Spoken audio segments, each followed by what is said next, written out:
It's all covered in today's China Truths. China is now facing a disaster of its own making. The nation with the largest number of hydropower dams on the planet has effectively placed itself on 9 ticking water bombs. Once celebrated as symbols of power and engineering triumph, these colossal structures are cracking, collapsing, and unleashing calamities on an immense scale. In just 5 months, more than 3,600 dams have disappeared from the map. Flood control systems, the backbone of safety for hundreds of millions, have collapsed by as much as 80%. Each monsoon season, millions are left vulnerable. Lives that should have been shielded by these dams are instead placed in mortal danger. These figures reveal more than just engineering flaws. They expose a system warped by political ambition, where economic interests and local officials' achievements outweigh human life and environmental stability. From the Three Gorges Dam, once hailed as one of the world's engineering marvels, to a chain of new mega-dams on the Tibetan Plateau, China has not only pursued energy supremacy, but also wagered against nature itself. It is a gamble between leading the world in hydropower capacity or unleashing a cross-border catastrophe no one can control once the structures fail. As climate extremes intensify, the country has been thrust into a spiral of unprecedented weather events. National meteorological stations recorded simultaneous spikes above 40 degrees, with regions such as Anhui, Henan, and Xinjiang soaring to nearly 49 degrees, heat strong enough to melt asphalt, burst pipelines, and disable machinery. Before people could adapt to the scorching sun, catastrophic floods arrived like a scythe. Guangdong, Guangxi, Jiangxi, and Hunan were engulfed in water. Bridges collapsed, cars were swept away, and countless residents went missing. Along the Yangtze River basin, the supposed pride of Chinese water management, levels surged abnormally, drowning major cities like Guangzhou and Foshan. Soon after, Beijing, Shandong, Guizhou, and Liaoning sank beneath new waves of floods. More than 14 million people were affected, with 1.3 million displaced, and direct economic losses exceeded $5.2 billion. While authorities blamed the wrath of nature, experts pointed directly to the massive hydropower system, once touted as China's backbone of development, now reduced to ticking water bombs every time heavy rains fall. The question has become unavoidable. Is China paying the price for the very network it once flaunted as national pride? Before the 1950s, the country had only around 20 reservoirs, most built by Imperial Japan during occupation. But once the Chinese Communist Party took power, a dam-building frenzy swept across the nation.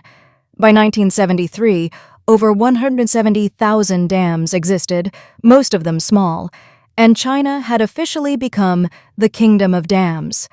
Yet ambition did not stop with numbers. The ultimate milestone was the Three Gorges Dam, the largest hydroengineering project of the 20th century. It was more than infrastructure. It was a declaration of China's modern might. Then came a second wave. Since 2000, China boosted its total storage capacity to more than 470 billion cubic meters. By 2020, the government officially listed 98,566 dams and reservoirs, a figure that stunned the world.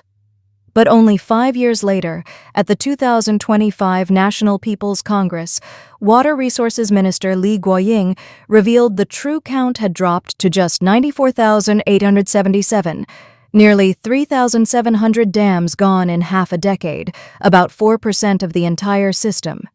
No clear explanation was given, no official reports, no detailed causes, only silence.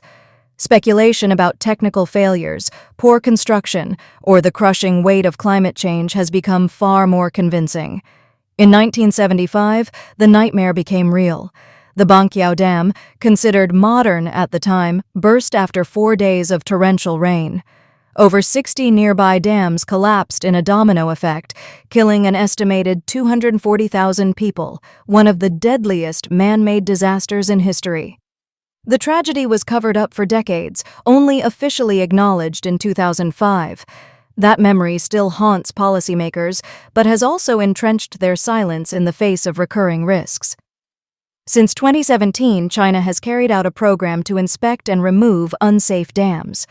Officially framed as reform, many analysts warn it is a quiet cleanup of decaying projects without revealing the truth.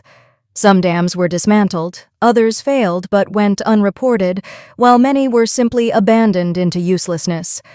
For rural communities, the disappearance of thousands of dams has shattered trust in flood control. Farmers hesitate to plant rice near rivers for fear of sudden deluges, while downstream cities scramble to redesign drainage systems for uncontrollable flows. The historic floods of 2020, 2021, and 2024, causing billions in damage, proved that China's dam network no longer functions as its shield. Meanwhile, climate change has intensified extreme rainfall and flooding far beyond what old dams were designed to handle. Rapid surges in water inflows push outdated dams to the brink, causing explosions from overload, while modern structures are forced into emergency discharges to protect their cores, devastating downstream communities, as seen in Zhengzhou, Henan, and Sichuan. Since 2023, China's debt crisis has forced local governments to slash dam maintenance. Funds were redirected to bond repayments, real estate bailouts, and flashy smart city projects. As a result, water infrastructure was neglected, aging facilities decayed, and early warning systems collapsed, leaving the country exposed. Yet while old dams crumble, Beijing is racing to build new ones. Since 2020, the focus has shifted to the Tibetan Plateau, the water tower of Asia. Officials tout it as clean energy and national strength. But scientists warn the plateau is unstable, riddled with faults, landslides, and major earthquakes. Building reservoirs above 3,000 meters risks unleashing chain reactions that could destabilize an entire region. More alarming, these rivers, the Mekong, Brahmaputra, Yellow, and Yangtze, sustain hundreds of millions across Asia.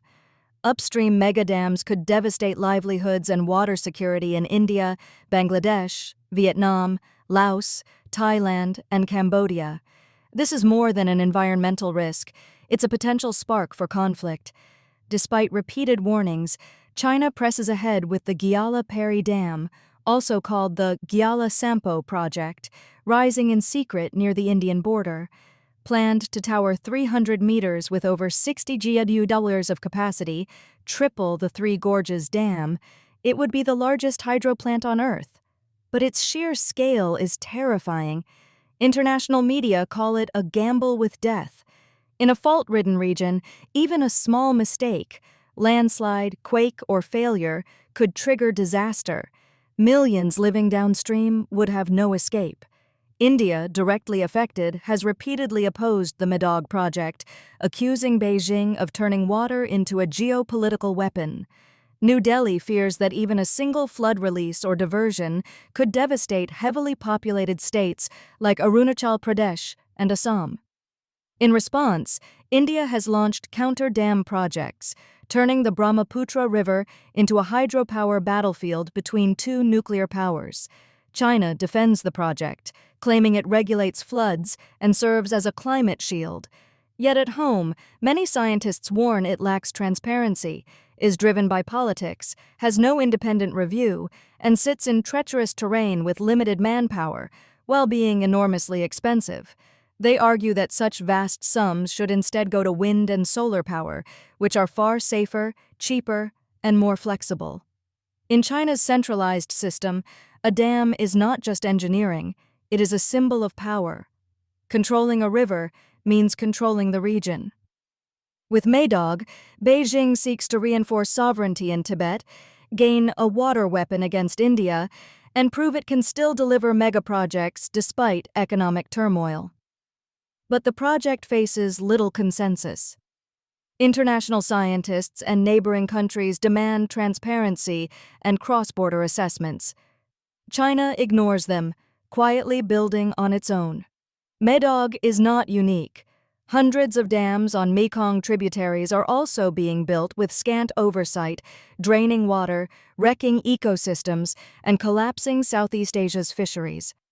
Experts warn that without change, the region could face an unprecedented water crisis, possibly even sparking conflict.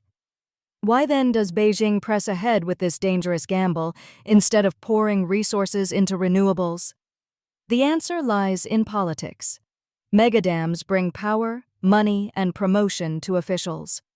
That is why, even with the risks well known, almost no one dares to speak out. The government may declare that it is acting for the common good, ensuring energy security, flood control, and development. But in reality, these projects represent a fusion of political ambition, vested interests, and social control. Within China, questioning hydropower strategy is almost taboo. People living in affected regions have little voice. In Tibet and Sichuan, ethnic minority communities are often forced to relocate, losing land, livelihoods, and cultural heritage. Compensation is usually inadequate, sometimes just empty promises.